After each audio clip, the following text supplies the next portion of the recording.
wrote my little cheat sheet so I can stay focused and not ramble. But this video comes to you by a comment that was left. Pros and cons of living off-grid in the desert climate. Okay, so the first pro would be the abundance of sun. Sun gives you power, warmth. It's a nice place to be able to grow things if you have a, constant sun. And we have all those things here with the sun, I would say a con of the sun, though, is, you have to deal with the heat. You're going to be dealing with dryness, as you could see in my hands. Journey to Homestead. Don't judge. They know what that means. It's an inside joke, you guys. So, yeah. I don't put lotion on it because I'm always running around and doing stuff. So after I get washed up or cleaned up, then I'll, moisturize myself. Or else I don't even want to know how I would look. You had to see my arms yesterday. But that is a con in living in a dry climate in the desert, to be more specific. And off-grid, to be even more specific for me. I mean, not everyone. That's not everyone. These are going to be specific to me. But the dryness is a real factor. But, if you're like Journey to Homestead, then you keep your hands moisturized and your nails manicured. But yeah, no, I'm just playing. But yeah, so those are the pros and cons of the sun. The pros, and another pro for me is the natural building. The fact that I can, if you see over here, there's these 4 poles. Well, they're being held up by just me mixing up a cob mixture, and those poles are pretty sturdy.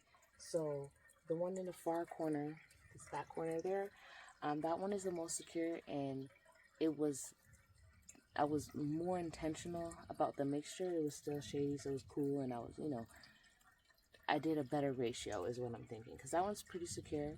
But in every other post defense, it was a very windy day that day. So it really blew stuff around. So I didn't get a good set, but still, like, if I just put a little more concrete over that, I'm sure that it's sturdy and it's enough natural abundance in it. Clay, sand, rocks. You just got to get a sifter and, sift out the materials, and you could literally build a house. It's called adobe. Or a cob mixture, using just natural things. So in return, it makes it affordable. Okay. The con is the dust. Okay. If there's a nook and cranny, dust will get in there. Okay.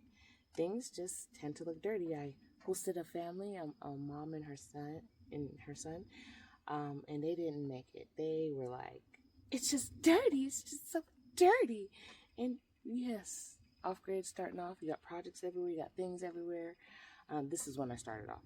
And I had children, and the dust, there's just dust everywhere. So on the cabinets that had been sitting or whatever, it's just dusty. So she equated it to being dirty, and hey, you classify it however you want. Okay. So it can cause, like vehicle issues and things like that, with dirt getting in places where it doesn't belong, in your tires and your wheels, wheel wells and the just components of your vehicle. So that part is a con for me. And like I was saying earlier, the wind is a pro. So like where I am especially, I love when there's just like that light breeze, and most of the time there's a breeze. These past couple of days it's been so still, but the wind will come, but not like normal. So that is a pro though. When it's hot and you have the wind, like if it's hot, give me the wind, please.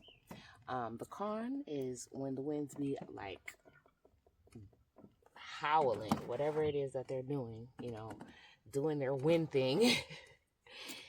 It will blow your mess around, and it will make it look messy, because it is a mess, because you have things out of place and all around. So the wind is definitely something that is a factor and is a con. As far as go ahead and put up that 10 by 10 and not secure it down. See what will happen in a good windstorm. But let's move on. Okay, water. Obviously, water is a factor. So in a desert climate, for me, where I'm at, you have to go pretty well. There's a lot of vineyards and a lot of farms around, and so they suck up all the water from the aquifer. So wells can get pretty pricey out here, and let's face it, I'm not gonna spend a lot of money for a well. So I didn't come up with, but I decided to go with, the water storage route. So, I mean, you have to just pay to get water brought into you, or you have to go to town and get it yourself and haul it in, which is what a lot of people do. And I mean, we're still making it, okay? So I guess a con would be if you didn't have money to pay for someone to come and bring you water, or you didn't have a way to haul your water.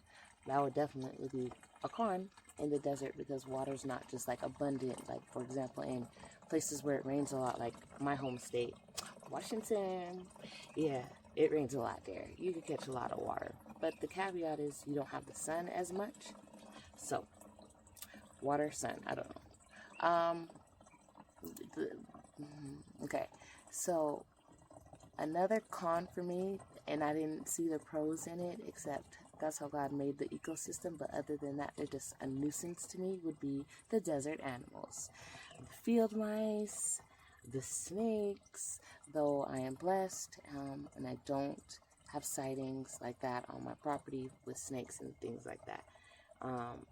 Not something that that gets a lot of my energy and thought. Let's just put it that way. Wasps are a con. I didn't call them out, but since you want to come over here playing, wasp are an issue. I was told, I don't know if it's true, that snakes have like a path that they travel, and they usually don't do anything else. I don't know if that's true, but that's just what I heard. So I just like to believe, having faith is going to make things happen. So I have faith that my property and where we are sitting is not on the snake path. I'm not gonna lie, we did have one like in the back porch area, but this is years ago, and I haven't seen one since. So my son killed a few on the property. My big son, my big guy. But yeah, so that's that.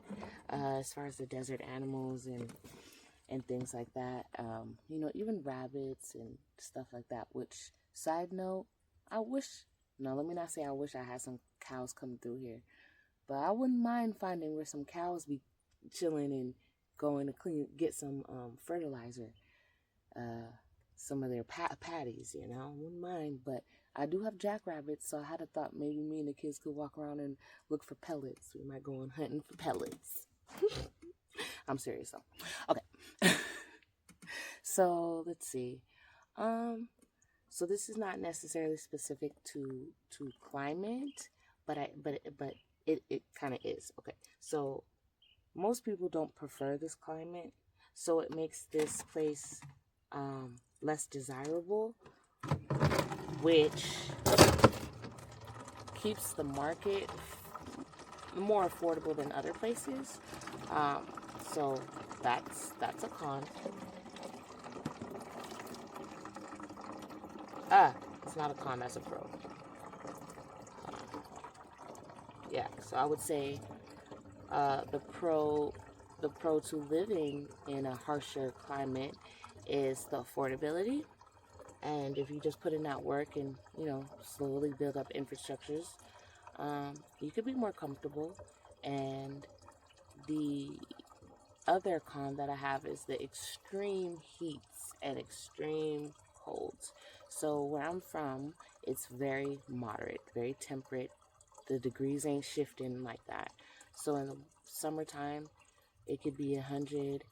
And that's usually not in my area. I think it's this little whatever they got going on that's making the temperatures this high. Because I have, in all the years I've lived here, I don't remember it being in my property and it ever hitting like really 100 like that. So that's that with it. So it's pretty hot. It could get pretty hot. But what I like, it's not Phoenix hot. The temperature here is nothing like Phoenix. It's more fresh. It's more open. You have to remember everything is building. It's a busy city, so it's hot out there. Even from the streets alone, from the asphalt, it's hot out there. The tar. So yeah, that's a con being in the city in the desert climate. But out here, I think it's better. I forgot where I was going with that. Anyways,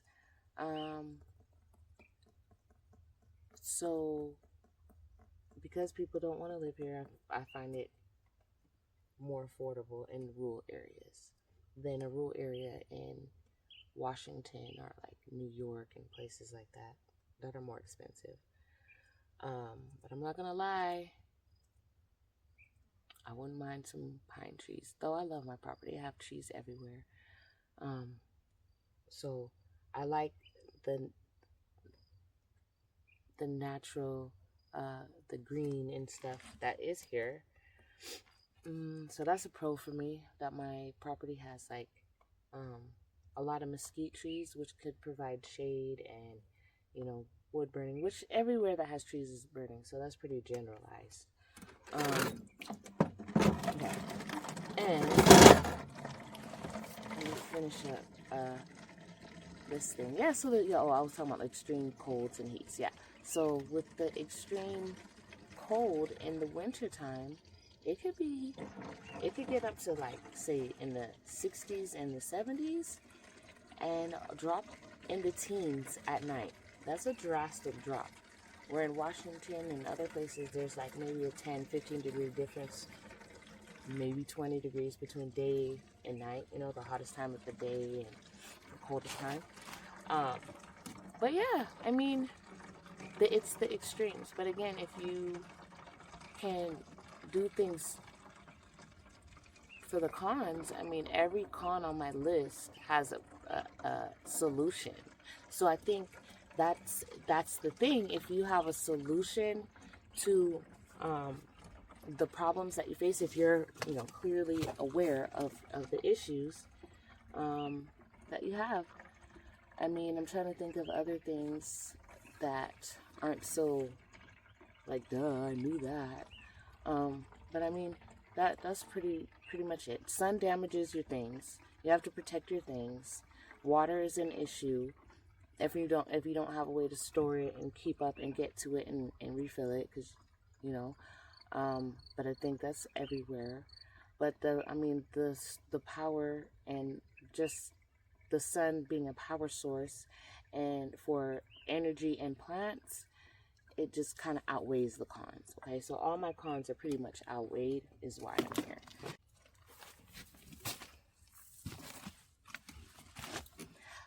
Another pro is the building process. So I don't know if this is specific to the climate. I know it's off topic, and that's why I was having a hard time with this video, because I'm thinking of just general pros and cons. But you were referring to specifically being in the desert climate, right? But I guess I'll just add some bonuses then. So another thing that is a pro is the biggest pro is that the process of permitting and the flexibility that they have in these areas, being in the desert climate, that's they're less restrictive. That's the best way I could put it. It's easier to get things done, where I knew that if I was in Washington, I wouldn't be able to just afford it, because I would have to have certain really expensive things in place before I can even build or do anything. So that is a pro of living in this desert climate, is that people just trying to live and live. So that survival mentality, and that, you know, we're just here to support one another. It's really like even just strangers, on the road. And yeah, so I think that's a pro. um and I guess a con, if you're coming from a very busy city, would be the slowness of the people. The people just take their time. They just slow down. They're able to slow down. They're not. I like how Dre said it on Sad Apart Gardens the other day in his coffee chat. He was like, you know, when you get to slow down, people in like New York, they're just in like a hyper, what's it called? Their nervous system is just, they're overstimulated. You know what I'm saying? People out here are not like overstimulated. They're not fighting traffic, and they're not, you know, doing things like, and you know, they're not overstimulated by the busyness of the city, long and short. Okay. So I just thought of that one, something too, which I'm probably just gonna do another video of just pros and cons, or my personal pros and cons. So thank you so much for your comment. I apologize that it took over 2 weeks to get to you. Just know it was recorded. When I was in Washington, I was supposed to edit it and throw it out, but I mean, I did edit it, but I didn't like it. It didn't come out right. It was all over the place. So I hope this helps. And if you have any more questions, feel free to comment down below, and I will get back to you. And thank you so much for your comment and watching. And I hope you're subscribed. And anybody else, thanks for watching. And check out one of my other videos. I got some things going on that I'm excited about. So thanks for joining me. Bye.